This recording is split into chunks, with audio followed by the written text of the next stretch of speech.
नमस्ते दोस्तों, मैथ्स की इस क्लास में आप सभी का स्वागत है। मेरा नाम है अश्विन और इस क्लास में हम सीखेंगे एसोसिएटिविटी प्रॉपर्टी। तो एसोसिएटिविटी का मतलब क्या होता है वो हम समझेंगे। ऑलराइट, तो ये एसोसिएटिविटी सिर्फ एडिशन और मल्टीप्लिकेशन के लिए ट्रू होल्ड करती है। तो इसका मीनिंग हम समझ लेंगे। तो चलिए दोस्तों शुरुआत करते हैं एसोसिएटिविटी का मीनिंग समझने की। तो अगर आपके पास ये है कि 2+4+3 है, ऑलराइट, तो अगर मुझे ये प्रॉब्लम सॉल्व करना रहा तो इसके मैं मल्टीपल अप्रोचेस कर सकता हूं। सबसे पहले मैं 2+4 भी ऐड कर सकता हूं, तो उसका आंसर क्या आता है? 2+4 का आंसर आता है 6।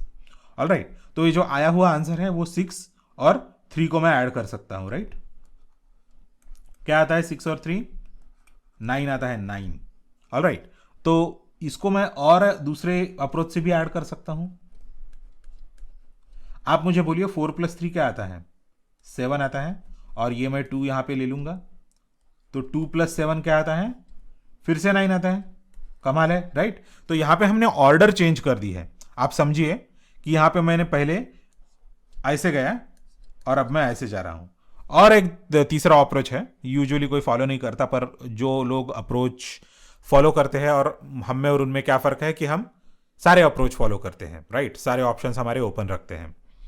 तो सबसे पहले अभी हम ये 2+4+3 है, तो उसमें हम क्या करेंगे? 2+3 ऐड कर देंगे, क्या आता है? 5 आता है, और ये 4, ऐसे मैं लेता हूं 4। तो ज़रा साइन निकालने में गड़बड़ हो गई, तो मैं ज़रा इसको रेक्टिफाई कर देता हूं। ऑलराइट, तो ये 4 है, तो मतलब ये इसको क्रॉस कर रहा है, ये दिखाना चाहता था मैं, पर ठीक है, मतलब वो इलेक्ट्रिकल वाला कन्वेंशन है। मैंने इंजीनियरिंग किया है, बाय द वे, मैंने एमटेक किया है, और मैं computer science, electronics, programming, maths, physics, ये सारे सब्जेक्ट सिखा सकता हूँ। तो उसके भी लेक्चर्स आने चालू हो जाएंगे मेरे यूट्यूब चैनल पे। तो थोड़ा सा प्रोत्साहन करने के लिए, थोड़ा सा इंकरेजमेंट करने के लिए आप मेरा यूट्यूब चैनल सब्सक्राइब कीजिए। मैं आपको सारी चीज़ें सिखा दूंगा, ठीक है, एक्सपर्ट कर दूंगा बिल्कुल। तो 5+4 भी क्या आता है? 9 आता है। तो आप ये देखिए कि ये एक ही जब मैथमेटिकल ऑपरेशन है अपने पास, मतलब जब सिर्फ प्लस है, तो कौन से भी ऑर्डर में अगर हम ऑपरेशन कर रहे हैं तो उसका आउटपुट सेम आ रहा है, उसका रिजल्ट जो है वो सेम आ रहा है, सब जगह 9 आ रहा है। उसी तरह से अगर हम ये करेंगे कि 2-3-4 कर लेंगे, तो इसका आंसर क्या आता है कि पहले हमको ये करना पड़ता है, 2-3 -1 -4, तो क्या आता है इसका आंसर?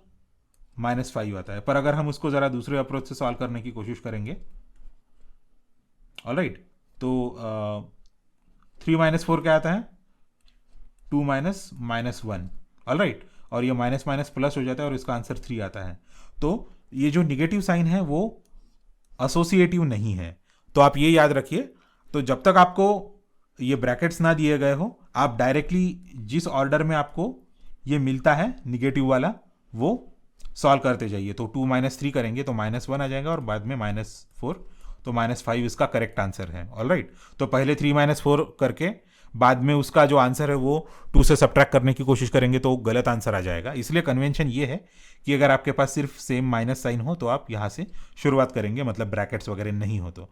वैसे ही अगर 2/3/4 है, तो हम क्या करेंगे? पहले ये डिवीजन कैरी आउट करेंगे, और उसके बाद जो आया हुआ आंसर है उससे ये 3 जो आंसर है, मतलब 2/3/4, ये इसका मतलब करेक्ट रिप्रेजेंटेशन है। ऑलराइट, तो अगर आपको ब्रैकेट्स नहीं दिए गए तो आप भी ऐसे सॉल्व करेंगे इसको। वैसे ही अगर आप ये लेंगे कि 2 × 4 × 3 ले लेंगे, तो मैं ज़रा बोर्ड क्लियर कर लेता हूँ क्योंकि यहाँ पे जगह मतलब पूरी गड़बड़ी हो गई है। तो आप याद रखिए, प्लस के लिए ये एसोसिएटिव है,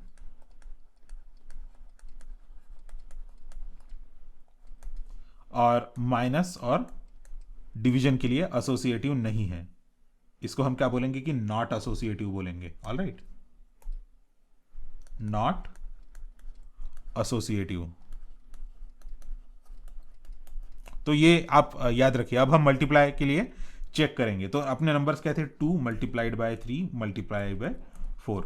तो अभी मैं एक एक स्टेप से कैरी करूंगा। 2 × 3 क्या आता है? 6 आता है, और ये 6 को हम 4 के साथ मल्टीप्लाई अगर कर देंगे तो क्या आता है? 6 4 × 24।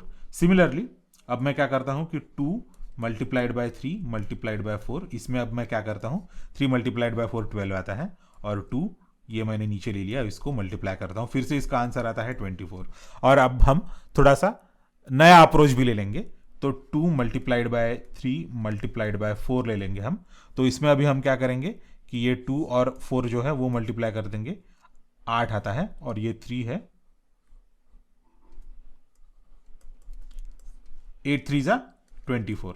तो मतलब आप कौन से भी ऑर्डर में मल्टीप्लिकेशन करेंगे, अगर आपके पास ब्रैकेट्स नहीं है तो इस ऑर्डर में भी कीजिए, इस ऑर्डर में भी कीजिए, या कौन से भी दो नंबर, मतलब सिर्फ कंटिन्यूअस मल्टीप्लिकेशन है और कौन से भी ऑर्डर में करेंगे तो आपको सेम रिजल्ट मिलता है। ये हर जगह 24 आ रहा है। इसका मतलब है ये मल्टीप्लिकेशन ऑपरेटर भी एसोसिएटिव है, मतलब कौन से भी ऑर्डर में आप कैरी आउट कर सकते हैं operation, as long as there is only single operator और कोई भी ब्रैकेट्स वगैरह नहीं है, तो आप कौन से भी ऑर्डर में ऑपरेशन आपका कैरी आउट कर सकते हैं और उसका आंसर हमेशा सेम आएगा। तो इस प्रॉपर्टी को हम बोलते हैं एसोसिएटिविटी। तो आप ये हमेशा याद रखिए, एसोसिएटिविटी क्या है, कि एसोसिएटिविटी वो प्रॉपर्टी है कि आपके पास 2 है प्लस 3 और 4। तो आप ये मत बोलिए कि सिर्फ ये प्रॉपर्टी इन पर्टिकुलर नंबर के लिए ट्रू है, ये सारे नंबर्स के लिए ट्रू है। आप कौन सा भी कलेक्शन ले लीजिए, आप होल नंबर्स ले लीजिए या नेचुरल नंबर्स ले लीजिए, रियल नंबर्स ले लीजिए, इमेजिनरी या कॉम्प्लेक्स नंबर्स ले लीजिए। और क्या भूल गए हम, इंटीजर्स भूल गए। तो ये सारे जो कलेक्शन है, जो सारे सेट्स है, इन सारे सेट्स के लिए ये ट्रू है। आप कौन से भी ऑर्डर में इसको कर सकते हैं अगर सिर्फ आपके पास प्लस साइन है। तो अगर आपके पास ऐसे है 4 है, 7 है और 24 है, तो भी आप इसका कैलकुलेट कीजिए। ऐसे ही आप क्या कीजिए, एक्सरसाइज के लिए ऐसे 3-4 नंबर्स ले लीजिए और उनका एडिशन है और मल्टीप्लिकेशन है वो कौन से भी ऑर्डर में कीजिए, आपको आंसर सेम मिलेगा। अगर आपको हाथ से करने में प्रॉब्लम है, अगर आपके पास मोबाइल फ़ोन है, एंड्रॉयड फ़ोन है या आईफोन है, या कैलकुलेटर भी है, सिंपल कैलकुलेटर या इंजीनियरिंग वाला कैलकुलेटर, तो भी आप उससे ये वेरीफाई कर सकते हैं। कितने भी बड़े नंबर्स ले लीजिए, 1000 ले लीजिए, 10 लाख ले लीजिए, 15 करोड़ ले लीजिए, 15 लाख ले लीजिए, जो मोदी ने हमको अब तक नहीं दिए हैं। ऑलराइट, तो ऐसे आप कुछ भी मतलब एडिशन करके देखिए, सब्ट्रैक्शन करके देखिए, किसी भी ऑर्डर में करके देखिए, और रिजल्ट्स क्या आते हैं वो आप कमेंट्स में लिख दीजिए। Thank you very much. Thanks for watching my video. ये वीडियो देखने के लिए बहुत धन्यवाद। मेरे चैनल को सब्सक्राइब कीजिए, इस वीडियो को लाइक कीजिए और शेयर कीजिए। आपके सवाल आप कमेंट सेक्शन में लिखिए। अगली क्लास में फिर मिलेंगे।